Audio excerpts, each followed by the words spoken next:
నమస్కారం ప్రజలారా. మరి మన పార్టీలో ఉండేటువంటి సంఘ సంస్కర్త అయినటువంటి ఆర్కే రోజా గారికి సంబంధించి మనకు ఒక మెయిల్ ఒకటి రాసినారు. ఆయన ఎవరైంది ఏమైంది కూడా తెలియడంలే, కానీ మెయిల్ అయితే పంపించినాడు.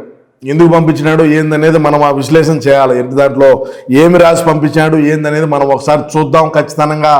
మరి మెయిల్ వచ్చిందంటే అదంతా కూడా మీ ధర్మానే కదా.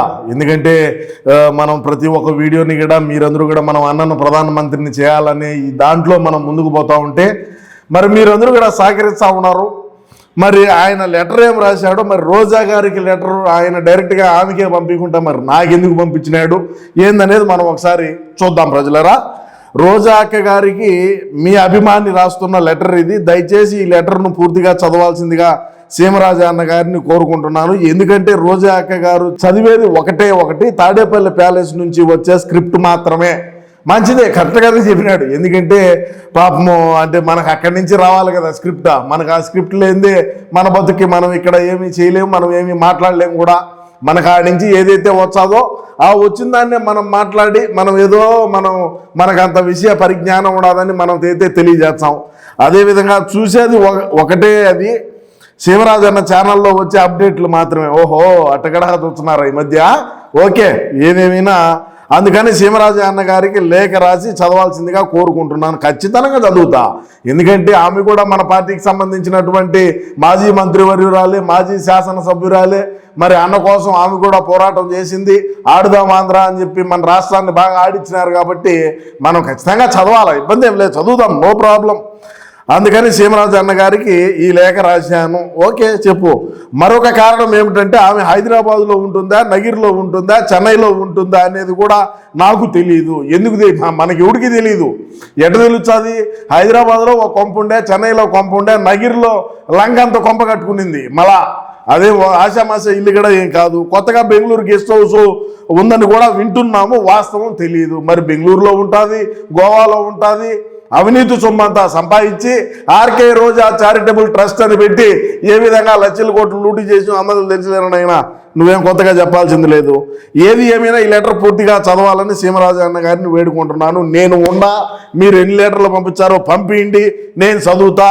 అన్న మీరు కూడా రబరబ అంటున్నారు, చాలా సంతోషం. రోజాక్క కూడా అలాగే అంటుంది. అన్నీ రోజాక్క గారు అంటే మాకు ఎంతో అభిమానం. నేను ఆమె సినిమాలు చూడలేదు, ఎందుకంటే ఆమె సినిమాలలో నటించడం మానేసిన తర్వాత నేను పుట్టాను. ఎంతో పురాతనమైన నటి. ఏందిరా సారీ ఎంతో గొప్ప నటి అని నేను విన్నాను. చాలా గొప్ప నటిరానైనా పురాతనం ఎట్టయితుంది? పురాతనం అంటే ఇంకా వేరే వాళ్ళు ఉంటారు, వాళ్ళు కాదు. నేను అభిమానిగా మారింది ఎలా అంటే నేను జబర్దస్త్ కార్యక్రమం ద్వారా రోజా అక్క గారి అభిమానిగా మారాను. రోజా అక్క గారు నవ్వుతుంటే నాకు ఎంతో ఆనందంగా ఉంటుంది. మరి మనోళ్ళు నవ్వితే నవ్వు సామాన్యంగా ఉండదు కదా. మన రోజా నవ్వితే అంటే సెట్టిగడ దద్దర వెళ్తుందని అక్కడ ఉన్నటువంటి వాళ్ళు మనకు చెప్పినటువంటి విషయం. అదేవిధంగా ఆమె గుర్రపు బండి ప్రోగ్రాంలో చేసిన పర్ఫార్మెన్స్ అంటే నాకు కూడా చాలా ఇష్టం అంట. గుర్రపు బండి ఏంది? మీకు ఏమైనా తెలుసుంటే కామెంట్లో చెప్పండి. గుర్రపు బండి ఏందమ్మా? ఓహో అదే, ఇద్దరిని కూర్చొని పెట్టి మాట్లాడేది. ఓకే. మా నాన్న చిన్నప్పుడు రోజా అక్కకు చెందిన చిత్ర రాజ్యములు చాలా చూశాడట. అందులో రోజా అక్క గారి పర్ఫార్మెన్స్ చూసి మా నాన్న కూడా రోజా అక్క గారికి పెద్ద ఫ్యాన్ అయ్యాడు. మంచిదే, ఇవన్నీ నాకెందుకు చెప్పటము, ఇవన్నీ నాకేం అవసరము. రోజా అక్క గారి ప్రత్యేక చిత్రాలు ఆయనను ఎంతో ఆకట్టుకున్నాయని ఒక సందర్భంలో చెప్పాడు. నువ్వు పిల్లాడు, నీకు మళ్ళీ లేవోయ్. అక్క అసలు విషయానికి వస్తే మొన్న చెన్నైలో ఉన్న నా ఫ్రెండు వట్టివేళ్ల ఆరుముఖం ఫోన్ చేశాడు. రోజా అక్క గారు తమిళనాడు నుంచి పోటీ చేస్తానని చెప్పాడు. రోజా అక్క గారు తమిళనాడు నుంచి ఫోన్ ఓకే, పోటీ చేయని. రోజా అక్క గారు తమిళనాడు నుంచి పోటీ చేసేది లేనిది నాకు ముందుగా చెబితే నేను అక్కడ ఓటర్గా నమోదు చేసుకోవాలని నా ప్లాన్. ఒరే రోజా ఆడెప్పుడో పోటీ చేసేది, ఆడించి ఎప్పుడో గెలిచేదైతే నువ్వు ఇప్పుడు నాకు లెటర్ రాసి ఆమె ఆడ పోటీ చేస్తాదా చేయదా, ఆమె పోటీ చేసేట్టుగా ఉంటే నేను ఆడ ఓటు నేను రిజిస్టర్ చేసుకుంటాను, ఓటు నమోదు చేసుకుంటానని నన్ను అడుగుతావా? ఏమిరా నీకిరి ఏమన్నా పని ఇదే? అదేవిధంగా రోజా అక్క అభిమానిగా ఆమెకు ఓటు వేయాలనేది నా జీవిత లక్ష్యం. ఏజ్జులే ఇబ్బంది లేదులే. అందుకు నన్నేం చేయమంటావో? సరే నువ్వు ఆమెకు వేయాలా, నువ్వు అభిమానివి, మరి నీ జీవిత లక్ష్యమే అది, జీవితమే అదే పెట్టుకోవడావాక?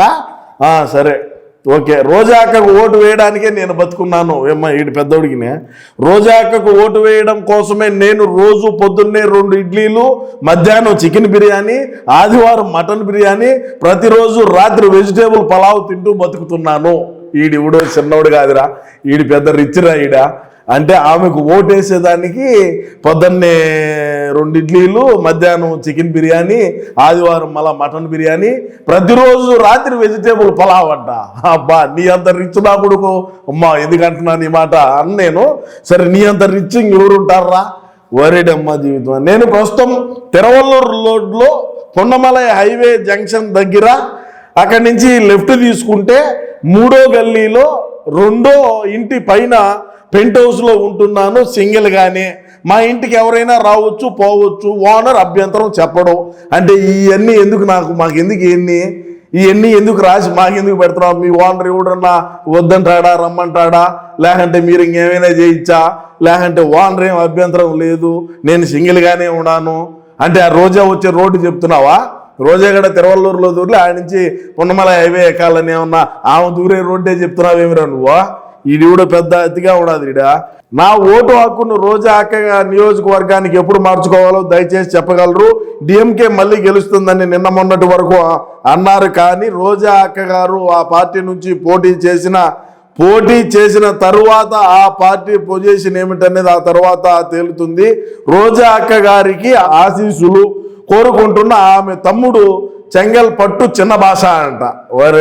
ఒరే చిన్న భాష, నువ్వు నాకు ఇవన్నీ పంపించి మా ఇల్లు ఇదిగి నేను సింగిల్గా ఉంటాను, నువ్వు ఈ కథ అంతా రోజా అక్కకు ఓటేసేదానికే నువ్వు బతుకున్నావు, నేను రోజా అక్కకు ఓటేసేదానికే నేను బతుకున్నానని ఇవన్నీ చెప్తున్నావే.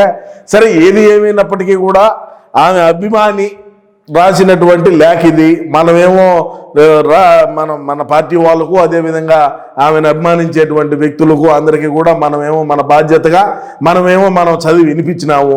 ఇక ఏది ఏమైనప్పటికీ కూడా మనకి ఇటువంటి వచ్చానే ఉంటాయి. స్పీడ్ పోస్టులు కొన్ని వచ్చాయి, మరికొన్ని మెయిల్స్ ద్వారా కూడా వచ్చాయి. వచ్చినట్టు అన్నిటికీ కూడా ఖచ్చితంగా మనమైతే మరి సమాధానం చెప్పాల్సినటువంటి బాధ్యత మన మీద ఉండదని నేను ఈ సందర్భంగా తెలియజేసుకుంటూ, ఏది ఏమైనప్పటికీ రాష్ట్ర ప్రజలారా, ఖచ్చితంగా రోజా అక్క గారికి ఓటు వేసే చచ్చిపోతానని, మరి వీడి పేరు ఏం పేరు మళ్ళా సూచే కానీ మనకు అర్థం కాదు. వీడి పేరు చెంగల్పట్టు చిన్న భాష అంట. మరి చెంగల్పట్టు చిన్న భాష ఖచ్చితంగా రోజా అక్కకు ఓటేసిన తర్వాతనే ఆయన కాలం చేస్తాడని ఆయన అయితే గట్టిగా చెప్తా ఉన్నాడు. సరే, ఏది ఏమైనప్పటికీ ఇటువంటి అభిమానులను సంపాదించుకున్నటువంటి ఆర్కే రోజా గారికి ధన్యవాదాలు తెలియజేసుకుంటూ, మరి ఈ అభిమానులు రాసేటువంటి లేఖలన్నీ కూడా మీరు చదువుకొని ఉంటే మాకు ఈ బాధ తప్పుతుందని కూడా ఈ సందర్భంగా నేను తెలియజేసుకుంటూ, ఏది ఏమైనప్పటికీ కూడా రోజా గారు అటు తమిళనాడులో అయినా ఇటు ఆంధ్రలో అయినా రాజకీయ పరంగా మంచి అభివృద్ధిలోకి రావాలా అంటే, గతంలో మనం ఇక్కడ వచ్చినాం, వచ్చి ఏ విధంగా రాష్ట్రాన్ని నేల నాకిచ్చినాం, ఏ విధంగా మన జగనన్నకు 11 స్థానాలకు తీసుకువచ్చినాం అనేది కూడా అందరికీ తెలుసు. మరి ఇక్కడ చేసినట్టు లగా పనులు అక్కడ చేయకుండా కొద్దిగా మర్యాదగా మట్టంగా ఉంటుందని ఆశిస్తూ నమస్కారం.